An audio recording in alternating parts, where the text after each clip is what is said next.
a Republican candidate for president who ran the last time. He's going to run again. We know that because he's already running. Former United States Senator from Pennsylvania, Rick Santorum, as conservative as they come, right? Asked by Chuck Todd on MSNBC, what about the minimum wage? Republicans oppose it. Rick Santorum. This is one I don't get. Either, if the Republicans want to go out and say we're against the minimum wage, then go out and make the argument to the American public, and 80-some% of the American public who believes we should have a minimum wage. Right. But that's the arguments. They're making arguments about why we shouldn't have any increase. Well, right now, again, according to the numbers I've seen, minimum wage covers about 2% of all workers. Right. Historically, it's been 7 to 9%. And so what I've said is, and I argued this when I was in Congress, we should try to keep it in the 7% range. In other words, have it adjust with inflation, right? Just move up and not debate it every year. But I mean, for Rick Santorum to say that, I would hope would make some Republicans think, are we really on the right side of this issue? Well, he points out that it's extremely popular, which is one thing that has made the Republican opposition to it sort of surprising, because you could just agree to it, you wouldn't get beat up too much, and you could index it to inflation, stop getting beat up over it every year, forever, take it off the table.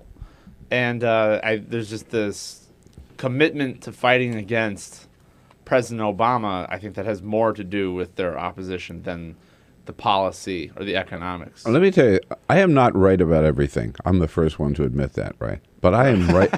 I am right about this.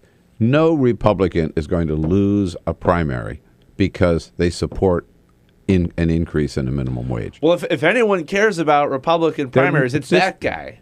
Yes, exactly. That's the only thing he's here for. Right. Other than just sell books and get rich off this. But when 80% of the American people approve it, I mean, there are, I keep pointing this out. I think you made this comment the last time. There are people who live on the minimum wage and living in poverty in red states and in Republican districts. More of them. Exactly. Not just right. There are more of them in those red states. Santorum is right that it's a tiny percentage of workers who actually earn the minimum wage. But that does ignore the whole concept of where the wage floor is does really affect wages for people higher up on the ladder. All right. Now, the other side of this argument is Senator Tom Coburn, Mr. Conservative from Oklahoma, has said he doesn't think, he said yesterday, there should not be a national minimum wage at all. Right. Let the market decide. How does that work, Arthur? Well, the idea is the minimum wage is paternalistic.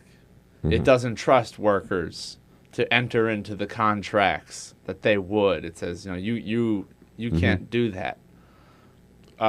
Which I think, given the imbalance of power between employers and workers, is ridiculous. Yeah. And if you let the market decide, it will pay some very low wages. It also trusts businesses to pay a living wage just out of the goodness of their own heart, right? CEOs. We would be looking at even lower wages than we've got right now. And given the fact that incomes haven't gone up in years, economically, it's kind of a strange position. It's clear that wages would fall.